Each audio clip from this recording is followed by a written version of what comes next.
bonsoir, bienvenue dans le talk de France Info. Comment ça va? On a un petit peu de retard, 2 minutes 40, voilà, ça va, c'est pas dramatique. Ravie de vous retrouver, on est ensemble, tous les soirs du lundi au vendredi à 18 h sur Twitch et aussi en podcast pour les personnes qui préfèrent écouter plutôt que regarder, les images.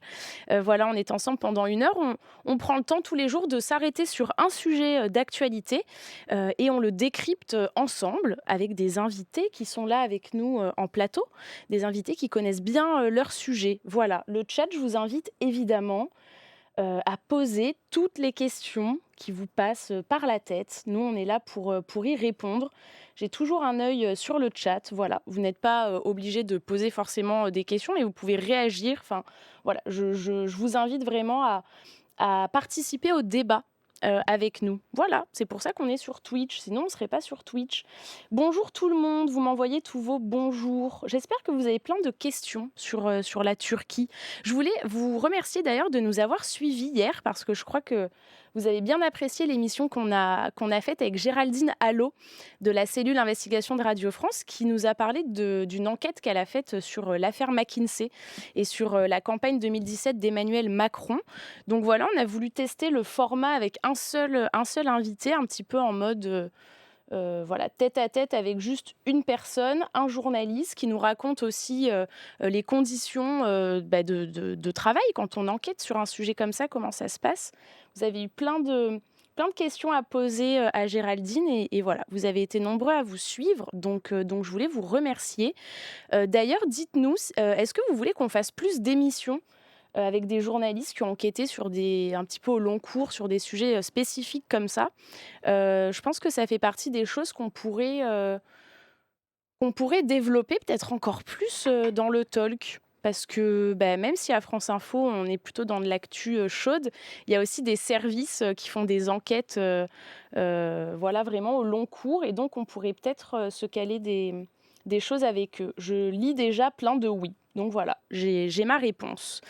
Je voulais souhaiter la bienvenue à Tiffany, qui est la modératrice du chat ce soir. Merci Tiffany qui modère le chat et qui va vous envoyer toute une série de liens aussi pour approfondir le sujet du jour. Voilà, après l'émission, si vous avez du temps et si vous êtes curieux et curieuse, vous pourrez approfondir le sujet avec plein de liens. On va vous envoyer des podcasts, des papiers à lire, des livres à acheter aussi.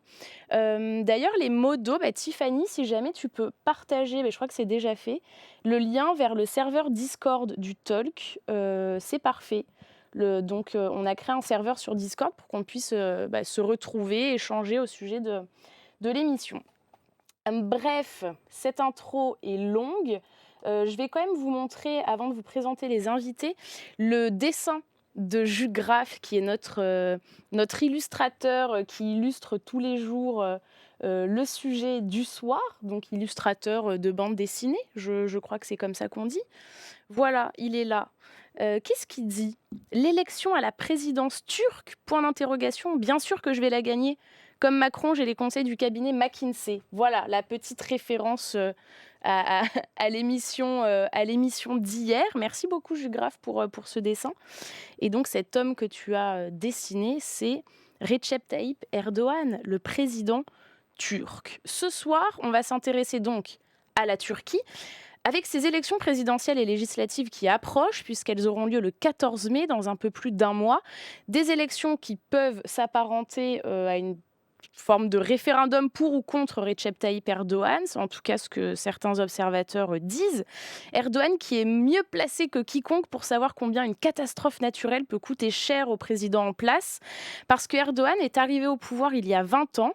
La Turquie venait d'être secouée par un séisme, c'est en 1999, et c'est en partie la mauvaise gestion des autorités à l'époque qui avait indirectement conduit son propre parti à la victoire. C'est donc dans des conditions étrangement similaires que se tiendront les élections turques le 14 mai, 3 mois après ce terrible séisme qui a eu lieu en février.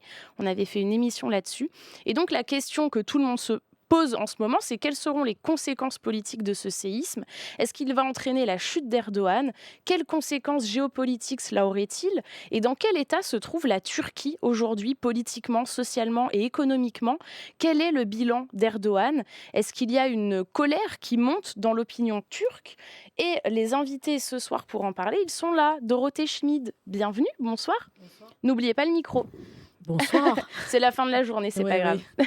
Vous êtes docteur en sciences politiques, directrice de recherche à l'IFRI, responsable du programme Turquie contemporaine et Moyen-Orient.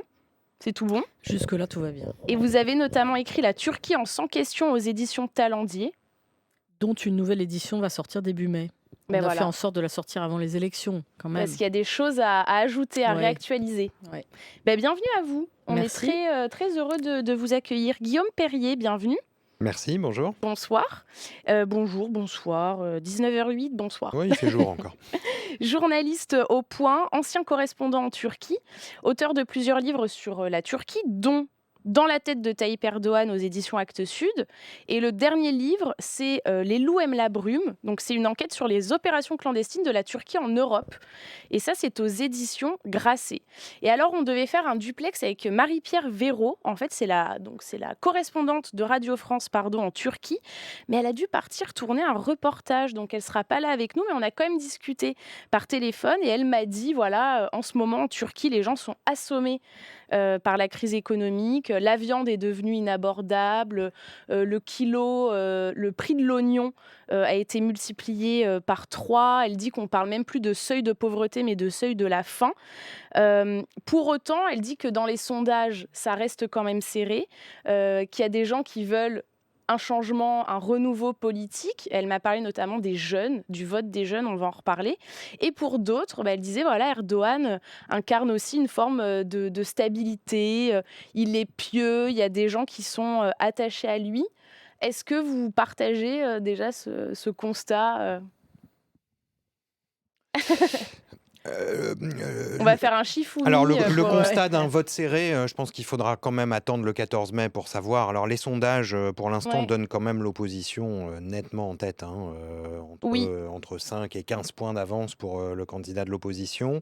Pour la présidentielle, pour les législatives, c'est un petit peu plus nébuleux pour l'instant.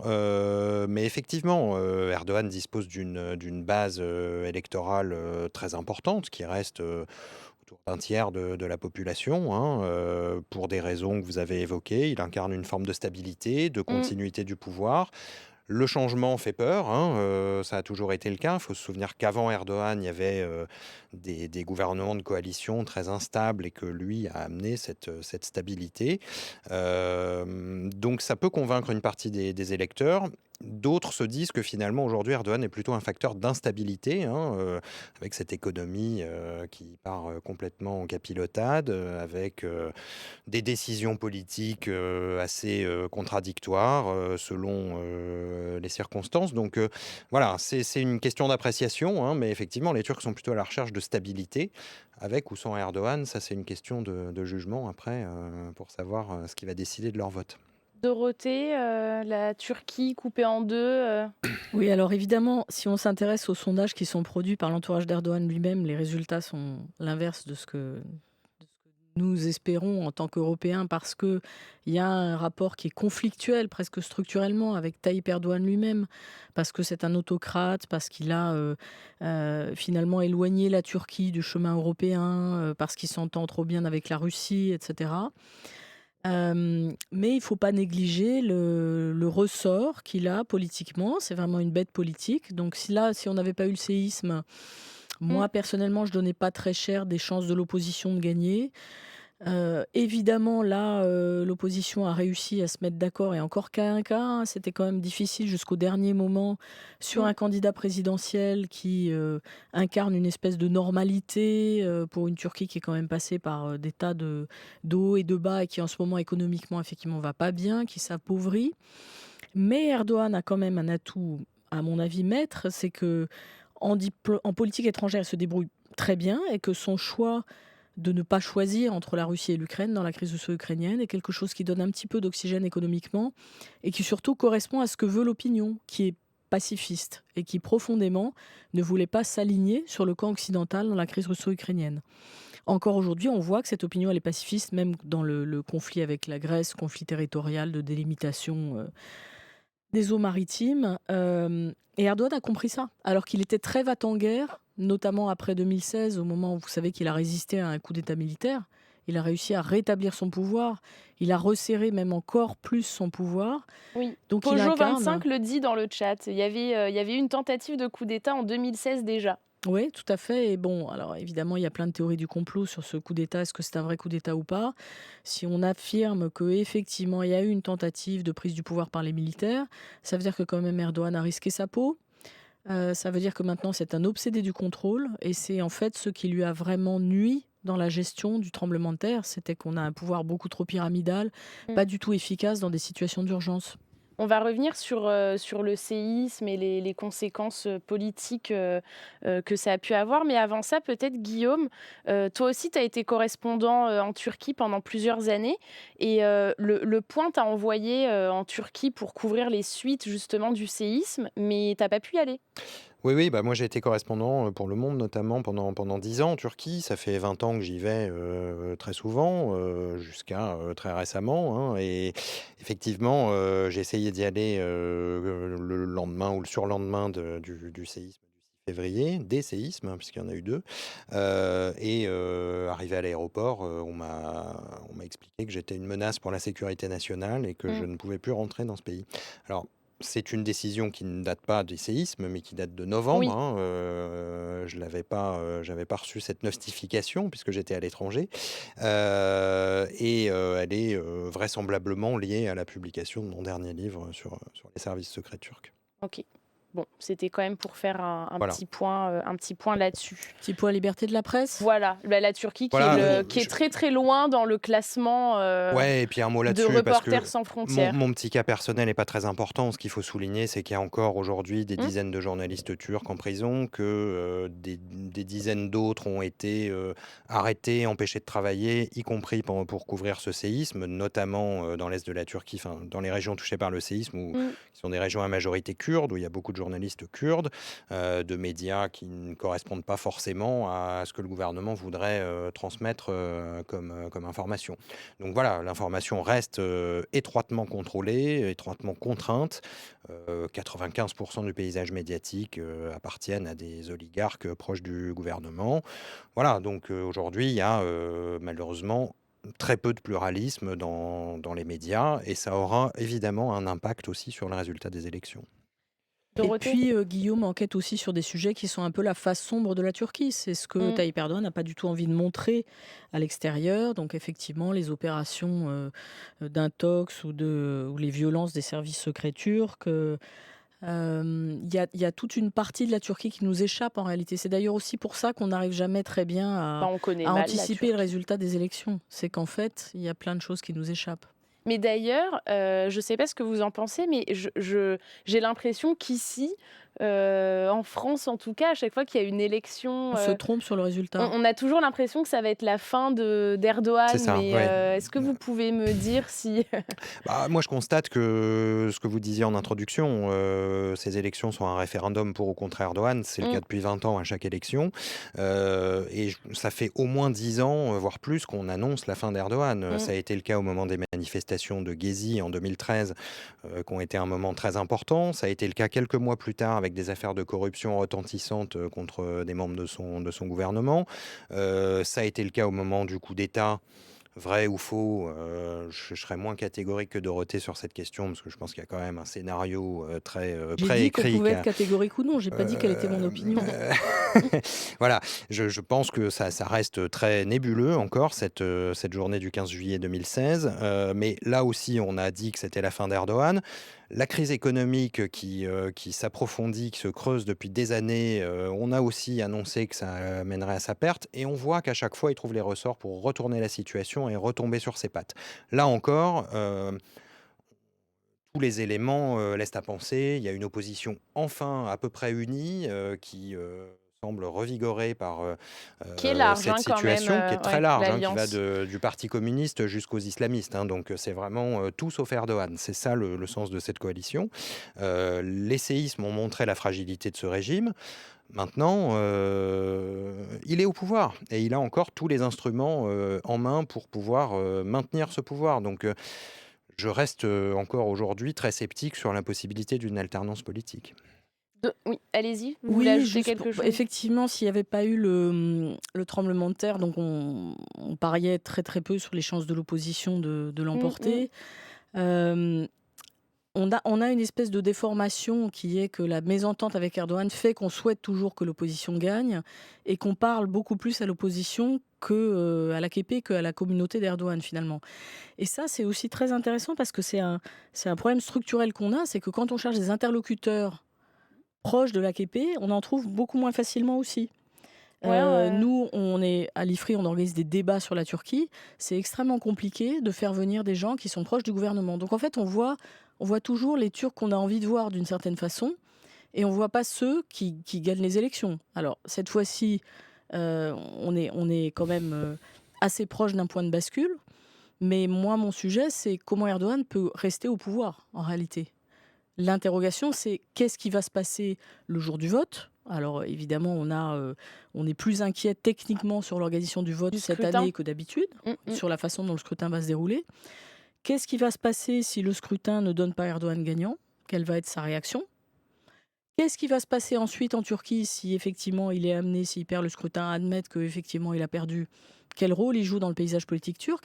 Alors que cette année, c'est le centenaire de la République de Turquie, ça devait être l'année de son jubilé, c'était l'année du triomphe de Tayyip Erdogan en fait.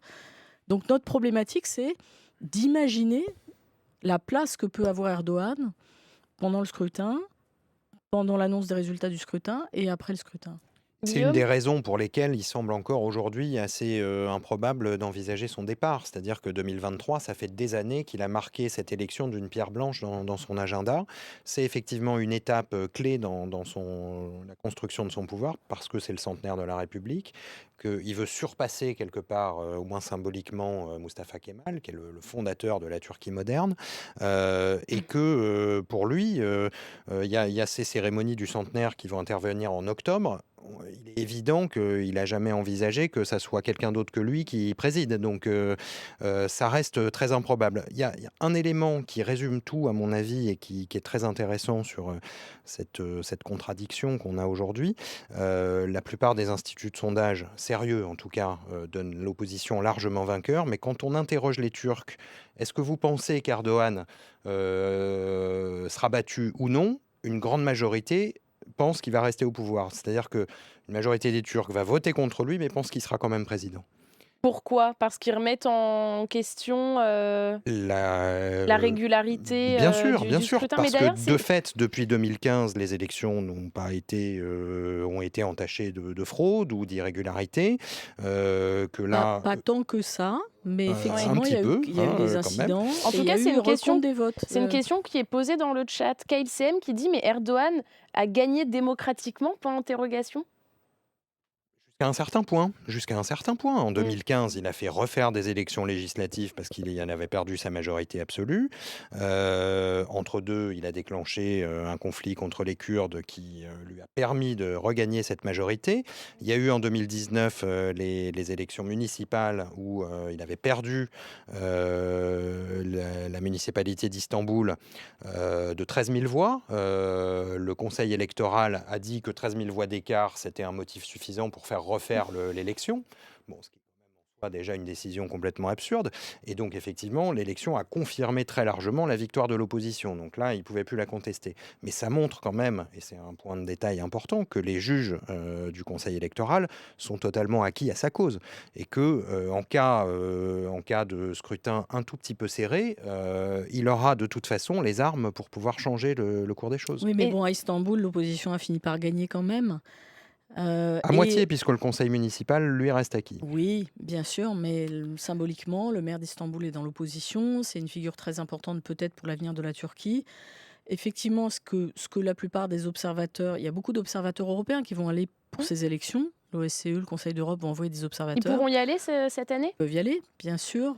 ce qu'ils disent la plupart du temps dans leur rapport, c'est que la campagne est extrêmement inégale parce que le pouvoir a tous les leviers qu'il faut pour gagner les élections, même sans organiser d'irrégularité le jour du vote. Parce qu'en réalité, on a une telle inégalité dans la façon de s'adresser, de contrôler les médias, de s'adresser à l'électorat, que l'opposition, jusque-là, avait très peu de chances de se faire entendre.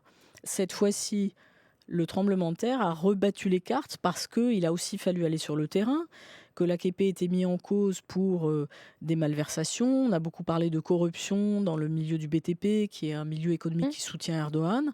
Et l'opposition a su tout de suite, Kılıçdaroğlu, qui est l'actuel candidat à la présidence qui défie Erdogan, s'est rendu très vite dans le sud-est, pendant qu'Erdogan était extrêmement mal à l'aise pour articuler une réponse.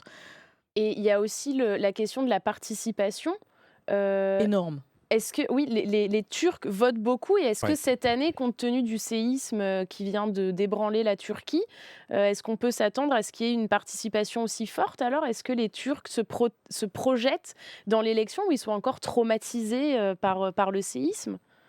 Ah bah, ils vont voter. Enfin, Oui. Ouais, ils vont moi, je voter, pense ouais. qu'on aura une énorme participation. Ouais. La question, c'est que, enfin, il y a eu des accommodements, il y a eu des assouplissements pour pouvoir permettre aux gens de Mm. se réinscrire sur les listes électorales pratiquement jusqu'au dernier moment, parce qu'il y a beaucoup de déplacés.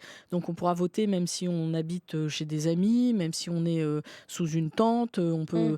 on aura les moyens de voter. Donc, je pense que la participation sera énorme. Je me suis toujours interrogée sur cette participation massive en Turquie. Donc, on a vérifié effectivement le vote est obligatoire depuis la Constitution de 82, D'accord. mais ce n'est pas, y a pas les amendes ne sont pas appliquées quand on vote pas. Mais enfin, il y a Ouais. quand même On une peut voter discipline blanc en Turquie? collective. On peut voter blanc. Je pense qu'on peut Oui, voter oui, blanc, on mais peut je suis pas voter sûre que blanc beaucoup de ou gens votent barré. blanc. Ouais. Non, non, Mais là, les suffrages s'expriment en mais là, en général. tout Ouais. cas, on a une énorme discipline collective pour aller voter. Mm, Ça mm, compte d'aller voter. Les élections ne sont pas considérées comme pipées d'avance. Voilà, mm. c'est ça qui est intéressant, D'accord. c'est que Les ça gens ne y vont. décourage pas les gens. C'est une question qu'on m'a beaucoup posée ces jours-ci, mais est-ce que les gens vont voter Ouais. alors qu'ils ont l'impression que c'est toujours Erdogan qui gagne? Mais oui, ils continuent de voter. Et si vous deviez dresser un peu le portrait d'Erdogan, vous diriez quoi? Qu'on comprenne un Ça, peu c'est Guillaume qui connaît bien, qui est le dans la tête l'homme, d'Erdogan. Vous voilà. avez 2 heures devant vous. Non, c'est évidemment un personnage complexe, c'est difficile de résumer en 5 Il minutes. vient de quel milieu alors? Alors, il vient de quel milieu? Il vient il vient des quartiers populaires d'Istanbul. Il a grandi à Istanbul, dans le quartier de Kassim Pacha, qui est un quartier populaire, d'une famille originaire de la mer Noire, un père marin, tyrannique, qui le battait, qui le suspendait au plafond quand il faisait une bêtise. Il a été élevé à la dure dans ce quartier, avec ce qu'on raconte traditionnellement, c'est un résumé, mais qui est assez symbolique, hein. Son temps, quand il était jeune, était souvent partagé entre le terrain de football et la mosquée, quoi. C'était vraiment ces deux centres d'activité principaux. Et puis, il a évidemment, et ça, il l'avait déjà dès le plus jeune âge, hein, ce charisme, cette prestance physique, hein, déjà, ce charisme, oui, Très grand, très costaud, sportif. voilà, très bon orateur, sachant galvaniser des foules. Donc il a, dès l'adolescence, gravi les échelons du mouvement islamiste, hein, de jeunesse d'abord.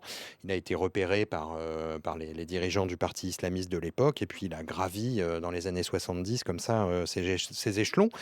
Et il est devenu, à 40 ans tout juste, maire d'Istanbul en 1994. Donc ça a été vraiment son tremplin politique. Il y a un proverbe turc qui dit qui conquiert Istanbul conquiert la Turquie. Ça s'est vérifié un certain nombre de fois et Erdogan en est le symbole. Et ces 4 années à la tête de la mairie d'Istanbul lui ont permis d'avoir sous la main un laboratoire grandeur nature pour s'attaquer ensuite à l'échelon national. C'est une ville qui aujourd'hui compte 17 millions d'habitants. À l'époque, il y en avait quelques millions de moins, mais qui était déjà un terrain de jeu illimité pour pouvoir mener une politique à dimension nationale. Donc lui a fondé toute sa politique à l'époque sur le service aux citoyens et sur le fait d'apporter ce que tous les partis traditionnels ne pouvaient pas apporter aux Turcs.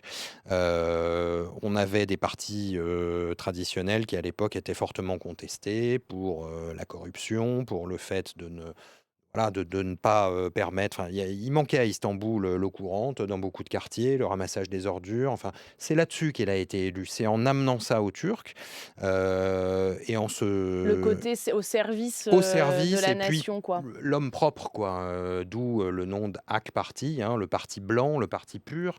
C'est le nom de son parti, qui se voulait être l'anti-modèle traditionnel, donc un modèle plutôt débarrassé de ses vieilles habitudes de corruption, etc. Et on s'aperçoit aujourd'hui que finalement, 20 ans plus tard, Erdogan est tombé dans les travers traditionnels de la politique turque et que lui-même De aujourd'hui, la politique tout court, hein. Quand même, Mmh. on a de une la- usure de pouvoir après oui, oui, 21 peut-être de ans de la politique pouvoir. tout court, mais Mmh. enfin, voilà, Ouais, le 21 ans niveau au de corruption en pouvoir, Turquie est quand même Mmh. ah, n'est pas commun aujourd'hui. Voilà, donc Erdogan, c'est un petit peu ce parcours. C'est un homme qui vient du peuple, hein, qui a vraiment cette culture populaire chevillée au corps, ce qui lui permet de s'adresser aux Turcs anatoliens avec beaucoup d'aisance, hein, parce qu'il parle le même langage qu'eux, malgré le fait qu'aujourd'hui, il est claquemuré dans son palais, il vit comme un milliardaire et qu'il n'a plus rien de cette sensibilité populaire aujourd'hui. Dorothée, il a toujours ce côté populaire, aujourd'hui encore, ou ça s'est un peu, c'est devenu une effrité? idole. C'est ça. Ah ouais. C'est que c'est peut-être un homme qui va effectivement moins au contact, mais qui s'est construit une stature d'homme d'État. Parce que effectivement, les Turcs qui le connaissent depuis 20 ans considèrent qu'il a transformé la Turquie. Alors pour certains, il l'a transformé en bien. Pour d'autres, c'est devenu une boîte noire où on peut plus exercer aucune liberté de mouvement, d'expression, etc. Mais les Euh, deux peuvent être vrais. alors, oui, c'est un homme qui a quand même rallié tout un électorat libéral dans un premier temps, parce qu'il incarnait une vraie alternance après des décennies de gestion par la Turquie, par des coalitions politiques qui étaient très clientélistes, qui étaient effectivement très corrompues, des tas de scandales de corruption. Et puis il est arrivé. On parle beaucoup maintenant du séisme d'Izmit, mais en fait, ce qui a compté, c'est l'énorme crise financière qui a frappé la Mmh. Turquie en 2001. La Turquie était en faillite complètement. Et un des fondateurs du parti de Tayyip Erdogan m'expliquait comment est-ce qu'ils avaient mis au point le programme de l'AKP, en comprenant qu'il y avait effectivement une demande d'État, donc de services publics, une demande de liberté en réalité, parce qu'on était quand même dans une Turquie qui était encore extrêmement corsetée, très censurée. Et il y avait une demande de propreté, donc une demande anticorruption. Et alors, ce qui est intéressant quand on travaille sur l'ensemble de la région, sur tout le Moyen-Orient, c'est que les partis islamistes ont toujours ce discours anticorruption qui est très fort et ce discours de proximité aux électeurs aussi qui est très fort. Et en réalité, c'est vrai que la corruption, on voit qu'elle est endémique parce que après des décennies de croissance, de rattrapage de croissance énorme, en réalité, la corruption, elle est toujours là, mais on s'en rend beaucoup plus compte quand on rentre dans une période de faible croissance ou de récession. Parce qu'à ce moment-là, il y a beaucoup moins d'argent à partager. Et évidemment, on va regarder du côté des possédants, du côté de toute cette espèce de petite coterie qui s'est réorganisée autour d'Erdogan, qui sont des hommes d'affaires proches de l'AKP, alors qu'avant, ils étaient proches de l'opposition, ils étaient proches du GEP, finalement. Et donc aujourd'hui, effectivement, les scandales de corruption se multiplient, mais Erdogan a très bien compris que c'était un problème, puisqu'on a vu après le séisme qu'il a tout de suite mis en garde à vue des dizaines d'entrepreneurs du BTP, c'est-à-dire qu'il n'a pas du tout hésité à trancher dans le vif, en réalité, dans sa communauté. C'était peut-être un peu trop tard? Bah, Peut-être pas, il parce qu'il fallait savait, des, Ah c'était ouais. l'urgence, il fallait faire il fallait campagne, faire il fallait sauter très des vite le fusibles. faire. Après, Oui. ceux qui tiennent réellement le pouvoir dans le secteur et ceux qui financent ces campagnes électorales, Ouais. il n'y a pas touché. Voilà, la corruption touche quand même son entourage très proche, voire sa famille. Donc voilà, là, il n'est pas question pour l'instant de faire le ménage là-dedans. Et d'ailleurs, il y a une semaine, il était donc dans le sud de la Turquie, donc région, meurtrie par le séisme, et il a dit cette phrase, «Nous sommes venus pour vous servir, non pour vous commander», avec, l'écharpe, bordeaux du club, de foot, local. Donc pour, illustrer ce que vous disiez tout à l'heure, À chaque campagne électorale, il se fait dans ses meetings, il porte l'écharpe de foot du club local. Ça, c'est une habitude depuis 20 ans. Il a toujours fait ça. C'est ce un ancien footballeur semi-professionnel, hein, donc il a un rapport avec le foot qui est encore plus proche que les électeurs de Turquie, qui déjà sont des fans de foot dans l'ensemble. ce séisme, il a révélé, quoi comme, dysfonctionnement? Ce que disait Dorothée tout à l'heure, le fonctionnement extrêmement pyramidal de l'État, qui fait que la FAD, qui est l'agence de secours et qui gère les catastrophes naturelles, Mmh. a mis énormément de temps, enfin beaucoup trop, même si ça a été rapide, mais 3 jours, c'est trop, a mis beaucoup de temps à mettre en place un plan d'action, hein, et d'ailleurs toutes les ONG internationales l'ont bien décrit. C'est quand elles sont arrivées sur place, rien n'était organisé, elles ne savaient pas où aller, Mmh. comment commencer le travail. Pas Donc d'ambulance, voilà, le temps de mettre en place un plan d'action coordonné a été beaucoup trop long parce que tout est centralisé, tout est pyramidal et qu'il n'y a qu'une personne qui décide de tout, déjà. Et puis, voilà, ça a mis en exergue la corruption dans le secteur du bâtiment, l'absence de respect des normes sismiques. Euh, c'est pas une découverte que la Turquie se trouve sur des failles sismiques, que le risque sismique est très très élevé dans le sud, dans l'est, mais aussi à Istanbul, hein, où une catastrophe d'une plus grande ampleur encore pourrait arriver. mmh. Et malgré toutes les recommandations qui ont été prises au lendemain du séisme d'Izmit en 99, il y a des choses qui ont été faites. Il ne faut pas dire que rien n'a été fait. Un certain nombre de bâtiments publics sont maintenant construits aux normes antisismiques, les hôpitaux, les écoles, etc. On le voit très Mais bien sur les photos. voilà, ce qui reste à Oui. faire est colossal et il y a malgré tout eu un espace suffisant pour des promoteurs, peu respectueux de ces normes pour, construire, des millions de bâtiments qui ne respectent aucune norme et qui se sont, pour certains effondrés, comme des châteaux de cartes, en février. Donc voilà, ça a mis en lumière ça, ce que tout le monde savait, hein, depuis 20 ans, on amnistie tous les gens qui construisent, illégalement. Ça aussi, c'est À chaque une pratique élection. très traditionnelle en Mmh. Turquie, qui existait bien avant Erdogan. C'est-à-dire que tous les gens qui construisent illégalement un étage, un balcon, Mmh mh. un truc, voilà, il y a une amnistie à chaque élection et on remet tout à zéro. Bon, voilà, sauf que les bâtiments continuent à se construire et à ne pas avoir les fondations pour résister. Et pour autant, est-ce que Erdogan est tenu pour, responsable sur Alors en place fait, aux yeux des gens? ce qui est terrible, c'est que l'agence de gestion des désastres, elle a été créée pas très longtemps après le désastre d'Izmit. Mmh. C'est qu'elle était en train de mener des audits sur la capacité de résistance au séisme des bâtiments dans beaucoup de villes. Elle avait déjà rendu son rapport qui disait c'est la catastrophe, si c'est un tremblement de terre, ça résistera pas. Donc, c'est l'ironie de l'histoire un petit peu, c'est que là, peut-être au moment où on commençait à travailler là-dessus, la fatalité, comme le dit Erdogan, a frappé. Donc lui, il présente ça comme un coup du sort finalement. Et ce que ça exprime, c'est quand même effectivement une crise de confiance envers Erdogan lui-même, mais une crise de confiance envers l'État turc. C'est-à-dire cette impression que les institutions en Turquie se déglinguent en fait, qu'elles ont été Peu importe, dégradées par l'AKP. mmh. Et maintenant, le message qu'Erdogan doit faire passer, c'est qu'il peut reconstruire très rapidement, que d'une certaine façon, cette catastrophe, c'est une remise à zéro des compteurs qui va lui permettre de transformer encore mieux et encore plus, de mener à bien tout ce qu'il voulait achever, de parachever la transformation de la Turquie. Et c'est pour ça que notamment quand il s'exprime dans des grands meetings à Antep, qui est une ville symbolique parce que c'est une ville qui est un nœud économique en Turquie, qu'il faut reconstruire très vite, eh bien il dit voilà, ça y est, ça sera fait dans un an, tout le monde sera relogé, et ça sera encore mieux qu'avant. Il sait que c'est difficile de sortir par le haut de cette catastrophe, mais il faut absolument qu'il porte ce discours du futur, finalement, de projection dans l'avenir. Et c'est là que on ne sait pas très bien jusqu'à quel point ça marche ou pas, mais il est certain qu'il y a une peur du désordre, de l'inefficacité éventuelle de la coalition de l'opposition. Guillaume, la stratégie d'Erdogan, c'est en partie ce récit d'un nouveau départ, d'une page à tourner, J'ai le sentiment, moi, que les Turcs ont un peu de mal à y croire, là, pour le ouais. coup.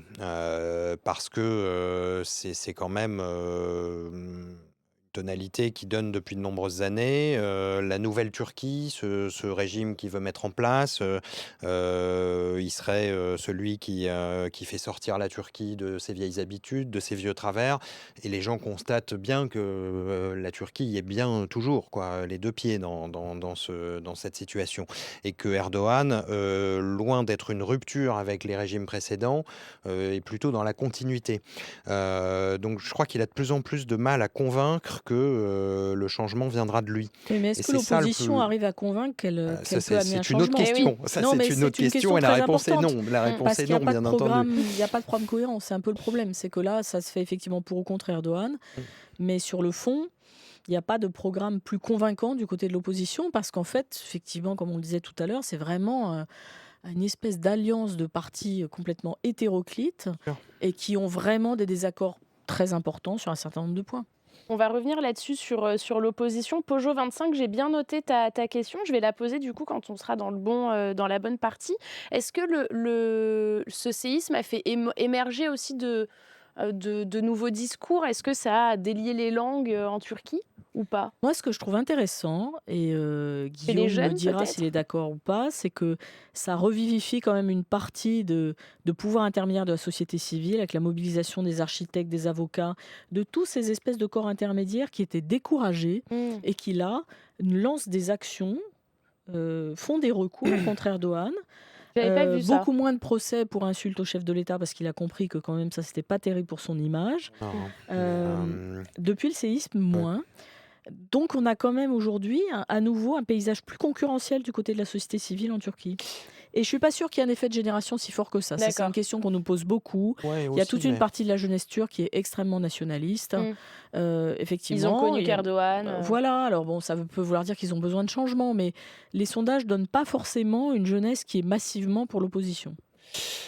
quand même plus que les autres catégories d'âge. Ah, Mais effectivement, il y a une mes partie de la collègues jeunesse politologues disent nationaliste. pas ça, hein. Non? Bon, moi, j'ai vu d'autres Bah, études écoute, qui c'est un disent sujet, ça, mais sujet dont on s'est demandé si on faisait un ouais. sujet de recherche avec des collègues allemands. Ouais, Les du Turcs coup, ça nous ont peut dit, bah valoir le non. coup. Ok, Les Turcs nous ont dit, bah non, le clivage n'est pas vraiment générationnel. Bon. ok. Bon, mais effectivement, sur le fait que les séismes ont rouvert, ont libéré un peu la parole, oui, Hmm. parce que bon, ça a été un événement traumatique pour toute la Turquie, je dirais. Tout le monde a été choqué, c'est un euphémisme, ça a été vraiment quelque chose de traumatisant pour tout le pays. Et donc, des chaînes de solidarité se sont mises en place très naturellement. Et quand l'État est incapable de répondre concrètement sur le terrain, il y a eu des chaînes de solidarité citoyennes qui se sont mises en place, effectivement, avec tous ces réseaux dont on parle et qui avaient été complètement censurés, écrasés ces dernières années. Les médecins, les Ouais, architectes, voilà, avocat, oui. les avocats. Mm. Et moi, j'ai été en contact avec énormément de monde, voilà, des avocats qui organisaient des petites camionnettes pour transporter des couvertures ou des trucs. Voilà, tout le monde a été touché indirectement par ce séisme parce qu'on connaît un cousin qui a de la famille ou je ne sais quoi. Et donc, ça a permis à toute cette société civile, effectivement, de retrouver une raison de se remettre ensemble et d'agir. Et ça, c'est quelque chose qui est très C'est positif. intéressant. Il y a un point sur lequel je voudrais revenir, c'est le fait que tout le monde a été touché en Turquie. Parce qu'en fait, je crois que ce qui peut nous surprendre, c'est ce ressort intime. C'est qu'on n'a pas conscience jusqu'où est allée cette onde de choc personnellement chez les Turcs.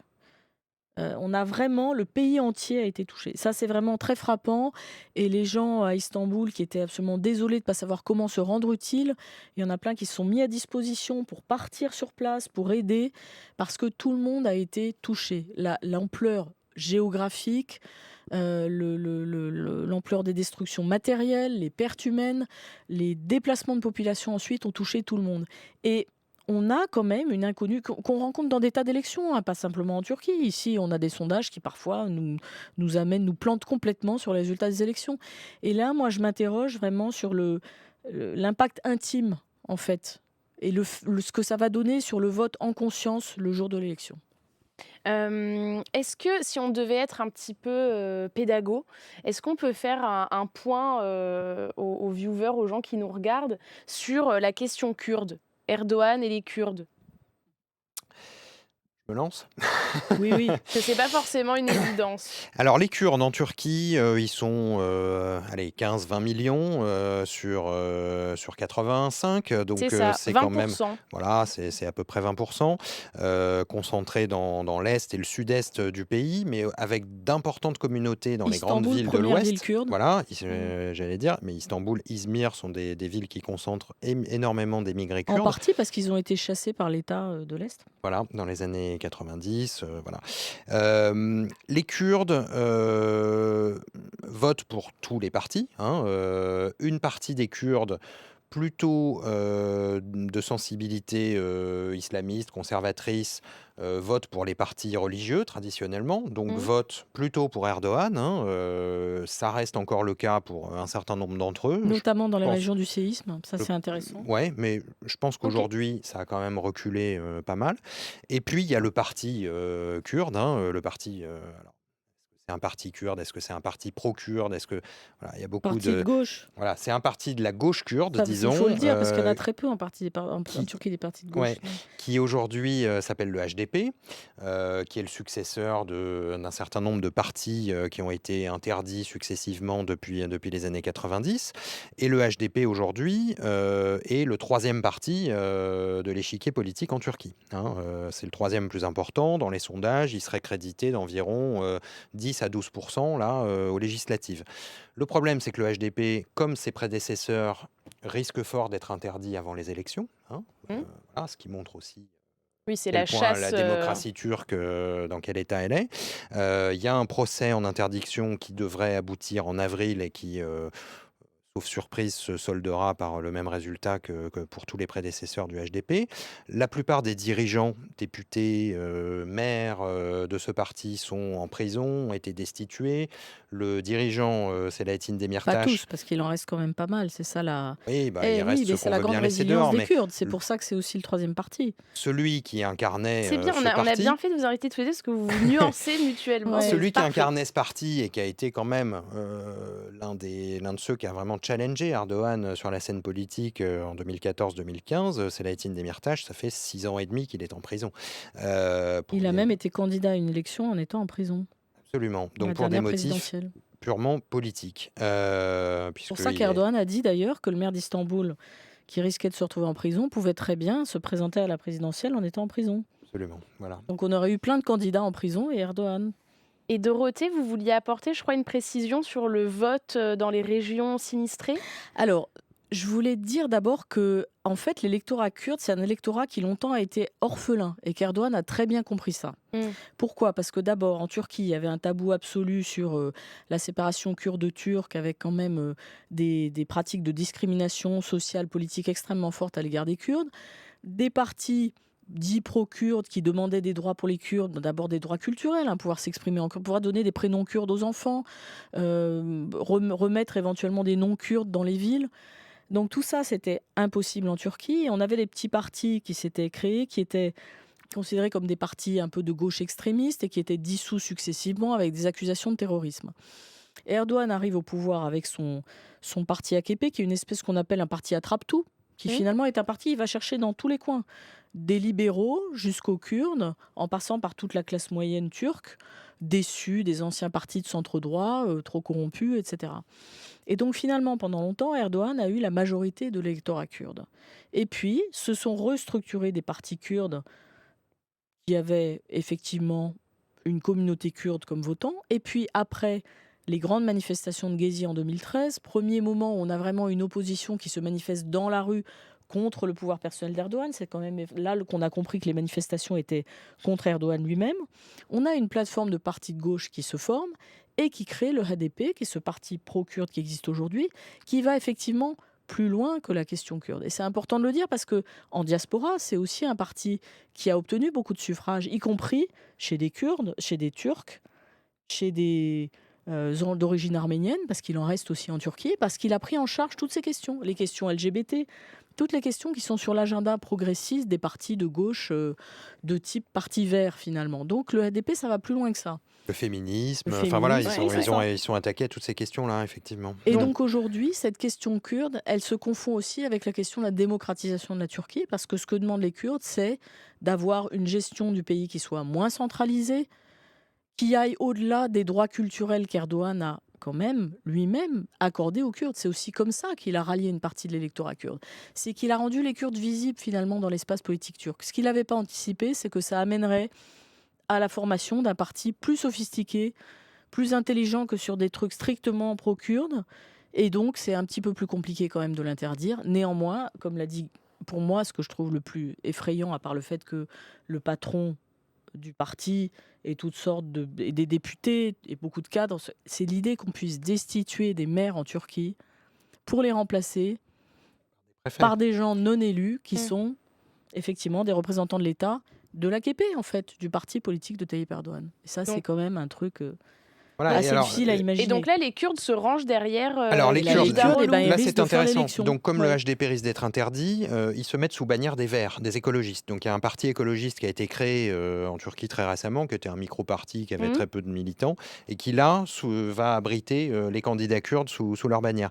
Et les candidats du parti pro-kurde espèrent une centaine de députés dans la prochaine assemblée. Donc, c'est vraiment quelque Oui, et chose puis qui ils ont décidé de ne pas potentiellement... présenter de candidat à la présidentielle. Et Voilà, ça, ils ne C'est c'est ça. présentent pas très de candidat à la important parce que c'est ça présidentielle. qui Bah fait oui. la différence Parce quand même. que, comme à chaque élection depuis 20 ans, et sans doute même avant, j'en ai moins le souvenir, mais les Kurdes, l'électorat kurde sera le faiseur de roi, parce que c'est eux qui vont décider de quel côté va pencher la balance, cette fois-ci encore. Est-ce que vous pouvez nous en Oui, dire un... puis alors, il y a aussi Oui, autre chose sur pardon. la question kurde, évidemment, Ouais. c'est la Syrie, l'Irak, c'est-à-dire l'aspect de politique étrangère. Et pourquoi c'est important de parler de ça? C'est parce qu'Erdogan, il est quand même allié aux ultranationalistes Mm. et que cette question kurde, c'est une question très clivante en Turquie et que, par exemple, l'alliance de l'opposition, eh ben, elle n'arrive pas à prendre position publiquement sur l'alliance ou pas avec les Kurdes. C'est-à-dire que les Kurdes, ils vont donner leur soutien à l'opposition, alors que l'opposition n'a jamais dit qu'elle prendrait parti pour les Kurdes. On va revenir sur la question de la Syrie, c'est prévu. Avant ça, est-ce que vous pouvez nous parler un petit peu de ce Kemal Kılıçdaroğlu? Je l'ai Ouais, bien prononcé, enfin bien. très bien, Je très l'ai bien. pas trop, voilà. C'est qui? Et dans le chat, on a Pojo25 qui disait, qui demande quelle est la différence dans les programmes entre Erdogan et Kılıçdaroğlu? Oh, elle est assez importante, mais alors dans les programmes, il n'y a pas vraiment de programme, hein. Encore une fois, c'est soit continuer comme avant, soit une Tout rupture. changer, mais Donc on dit tout pas quoi. changer, mais sans vraiment tout Ouais. changer non plus. Bon, Non, voilà. Kılıçdaroğlu, c'est le profil assez typique du bureaucrate kémaliste Il a turc. 74 Il ans. a 74 ans, c'est un ancien directeur de la sécurité sociale. Il a été candidat à la mairie d'Istanbul en 2009, c'est un petit peu là qu'on l'a découvert, et puis il a pris la tête du parti kémaliste, hein, le CHP, Parti républicain du peuple, Mm. qui est le parti fondé par Mustafa Kemal, donc c'est vraiment le parti pilier, hein, C'était le parti de la unique, même gauche au turque, départ. c'était le parti unique pendant très longtemps. Mm. Euh, Voilà, donc il a ce profil du bureaucrate kémaliste, laïque, typique. Il appartient à la minorité alévi, même si il s'en est longtemps défendu. Défendu entre guillemets, parce que c'est aussi la minorité alévi. Alors c'est une minorité musulmane, mais qui n'est On pas n'est même pas sûr sunnite. qu'il soit musulman. Et alors ça, c'est ce qu'ils disent, mais enfin quand même, Mm. si. Mais qui représente quand même 15 millions de personnes, Kurdes et Turcs, dans tout le pays. Donc c'est une minorité assez importante, mais l'affirmation de cette identité a toujours été compliquée et lui-même a toujours essayé de dissimuler un petit peu ça. Donc il appartient à ce courant non sunnite et Oui, donc parce non qu'il est dit conservateur. hérétique par Erdogan, dit que c'est un hérétique, par exemple. Oui, Voilà. d'accord. Et il est kurde.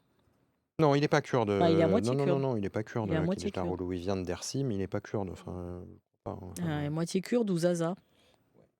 Et, encore et, une autre question. et Dorothée, vous dites qu'en gros, l'alliance qui s'est faite autour de lui, elle est trop grande, trop large pour qu'il y ait Alors en un fait, programme bien clair, une pensée. j'incite vos viewers à aller regarder un très beau papier qu'on a mis en ligne début de semaine, donc lundi, je pense, sur les Ouais. coalitions en Turquie, Mhm.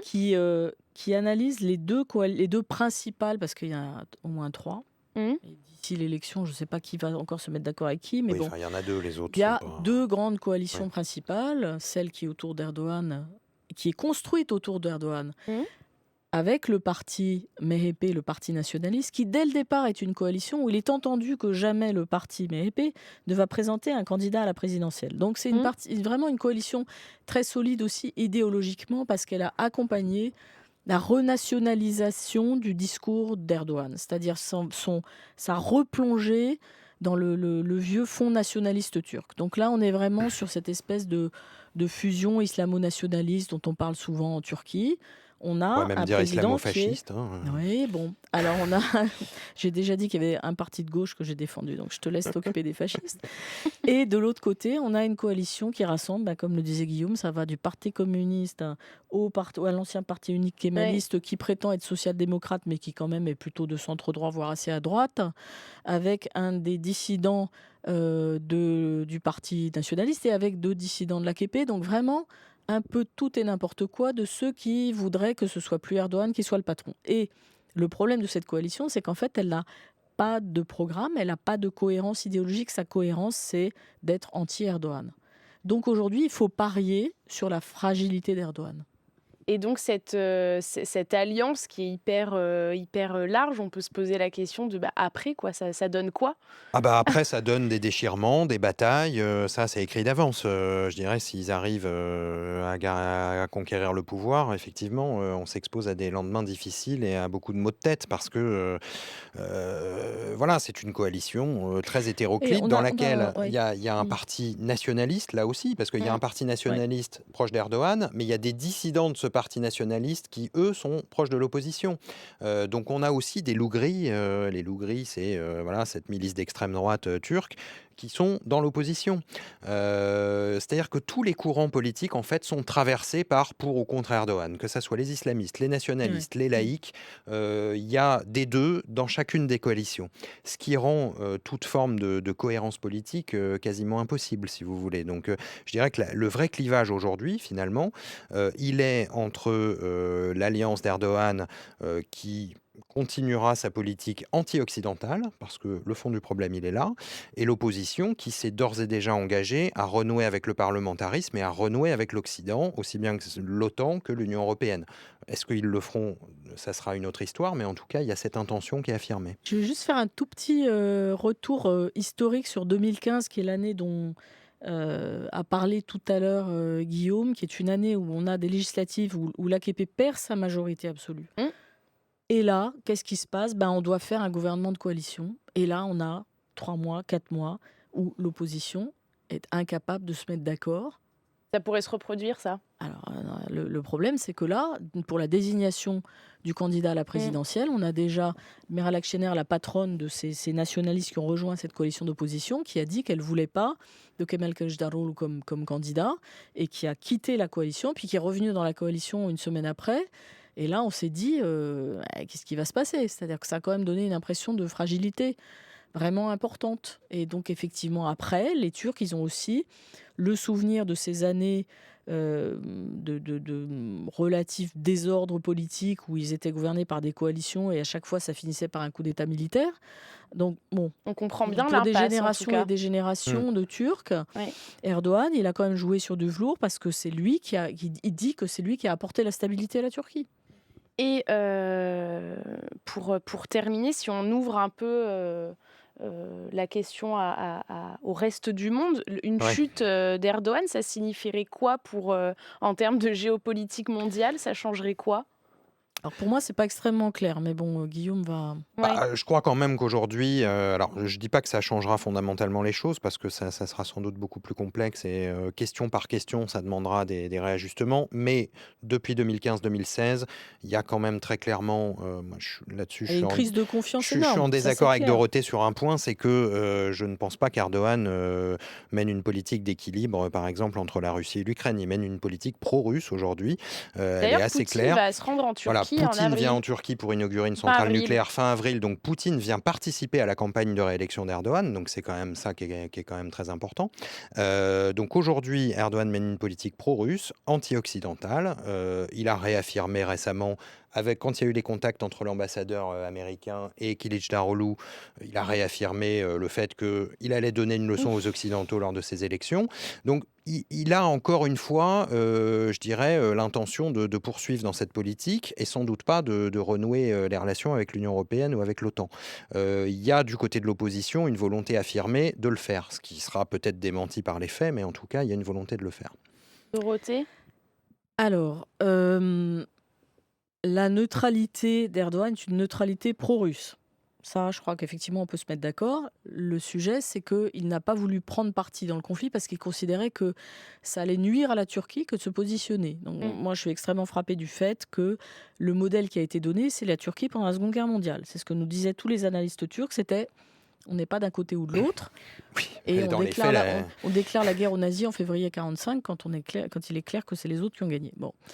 Donc, on a effectivement une volonté de se tenir à l'écart, de se placer avec les grands émergents qui ne désirent pas prendre parti pour un côté ou l'autre, et donc de marquer une différence avec l'Occident, de marquer qu'on est une puissance suffisamment forte pour ne pas être obligé de s'aligner avec le bloc occidental, alors même qu'on est membre de l'OTAN, Mais on a qu'on envie est de la Vladimir deuxième, Poutine quand qu'on même. est la deuxième armée de l'OTAN, qu'on sait très bien que les Américains comptent sur nous au Moyen-Orient et qu'à l'avenir, il faudra qu'ils comptent sur nous sur la mer Noire. Et donc, moi, mon sujet, c'est comment l'administration Biden réussit à garder la Turquie du bon côté. Et est-ce qu'elle y arrivera mieux avec l'opposition? Peut-être, mais il n'empêche que ces fondamentaux de puissance qui ont été posés par Erdogan, ils amènent l'opposition à être parfois plus extrémiste sur certains sujets. C'est-à-dire, enfin, l'opposition, elle veut renouer avec Bachar el-Assad, pour donner un exemple de choses qui peut nous sembler mais Erdogan un est en train de peu... renouer avec Bachar Erdogan el-Assad veut mais depuis se des années. l'opposition va rapprocher plus loin, de Bachar l'opposition va el-Assad. encore plus loin qu'Erdogan sur ce sujet. Et l'opposition veut expulser les réfugiés syriens Erdogan aussi, c'est ce plus qu'il a dit. vite, Oui. plus vite qu'Erdogan, et avec des Ah oui, donc deadlines. c'est une question des de meilleures rapidité, deadlines. mais en fait, ils Donc, sont... on a quand même des fondamentaux nationalistes dans ce paysage politique turc qui font que tout ce legs de puissance qu'Erdogan donne à l'opposition si elle gagne, on ne sait pas très bien ce que ça va donner en réalité. Sur Guillaume, sur la Syrie, peut-être Sur la Syrie, non, moi là-dessus aussi, je suis moyennement d'accord avec ça. Alors bien sûr, l'opposition a une position très tranchée, expulsion des réfugiés, renouer avec le régime. C'est depuis 2016 ce vers quoi Erdogan est poussé par la Russie et par son alliance avec Moscou, si vous voulez. Donc le fait que la Turquie se soit mise aujourd'hui en position de dépendance par rapport à la Russie, parce que c'est de ça qu'il s'agit, c'est pas une alliance... plein gré. Il y a une dépendance, il y a une forme de dépendance sur le terrain syrien, sur le terrain libyen et encore d'autres. Cette alliance l'oblige à mener cette politique et à se rapprocher du régime de Bachar el-Assad. Il ne faut pas oublier non plus qu'avant la guerre en Syrie, la Turquie et la Syrie étaient les meilleurs amis du monde, avaient renoué des liens après des années de brouille. Entre 2003 et 2010, c'était la grande éclaircie entre les deux pays, et Bachar el-Assad, Erdogan l'appelait mon frère. Voilà, donc ensuite il y a eu effectivement la guerre et tout les a opposés, mais aujourd'hui ce rapprochement, il sort pas de nulle part, et il est dans les cartons depuis de nombreuses années. Il arrivera, sans doute plus vite et plus fermement avec l'opposition, mais il arrivera aussi si Erdogan est reconduit. Pour moi, une question centrale, c'est qui va payer pour la reconstruction en Turquie. Au moins 100 milliards de coûts. Pour le moment, les Européens peuvent aligner quelques milliards. C'est pas grand-chose. Et ça sera extrêmement important pour l'avenir. Merci beaucoup. Guillaume, le mot de la fin aussi? Oui, c'est que pour l'instant, financièrement, la Turquie est tenue à bout de bras par les aides des différents autocrates qui veulent bien justement profiter de la situation de faiblesse de la Turquie pour venir renflouer les caisses. Donc beaucoup les pays du Golfe, les Saoudiens ont versé 5 milliards de dollars après l'annulation des poursuites pour l'assassinat de Khashoggi. Le Qatar, la Russie, la Chine, voilà, ce sont tous ces pays-là aujourd'hui qui volent au secours de la Turquie financièrement. Eh bien, merci beaucoup à vous. En tout cas, vous nous avez sacrément éclairé sur le sujet. Je rappelle donc Dorothée Schmid, pardon. Oh non, mais mon Dieu, je me suis toute seule. Je pense qu'on hop a là. perdu un T à la transcription de l'état civil quand mes Schmid. ancêtres ont quitté l'Allemagne. Pardonnez-moi, docteur en sciences politiques, directrice de recherche à l'IFRI, responsable du programme Turquie contemporaine et Moyen-Orient, et autrice notamment de La Turquie en 100 questions aux éditions Talendier, qui va être du coup réédité. Ça sera Oui, toujours aux éditions vraiment, Talendier ou pas? oui, chez Talendier est complètement refait, complètement refondu. Merci beaucoup à vous. Merci Guillaume Perrier, journaliste au Point, ancien correspondant en Turquie, auteur de Dans la tête de Tayyip Erdogan aux éditions Actes Sud. Voilà. Et le dernier, pardon. Les loups aiment la brume. Voilà, aux éditions Grasset. Merci à vous. J'espère que ça vous a plu, Twitch. Merci pour vos fauteuils si confortables. On est bien, hein? Qui aident beaucoup à décanter la pensée. Oui, c'est vrai. On se sent mieux. Oui. Merci à vous en tout cas et puis, merci quand même à Marie-Pierre, je l'avais noté, Marie-Pierre Véraud, correspondante de Radio France en Turquie qui m'a quand même, fait un petit brief, tout à l'heure, au téléphone. Merci à l'équipe, du Talk, merci aux modérateurs, merci à vous le chat de nous avoir suivis. On espère que vous avez appris des choses ce soir. On fera évidemment d'autres émissions, sur la Turquie évidemment le 14 mai. On va suivre tout ça. N'hésitez pas à regarder les replays de l'émission du Talk en vidéo sur la plateforme Twitch de France Info, si jamais vous êtes arrivé en cours de route ou à la fin, et aussi en version audio sur les applications de podcast. Donc voilà, l'application de Radio France, par exemple, qui est totalement gratuite. Et nous, on fait une pause. On se retrouve mardi 11 avril. Voilà, c'est important parfois de faire des petites pauses, des petits breaks. Merci à vous. Bonne soirée. Merci à vous les invités.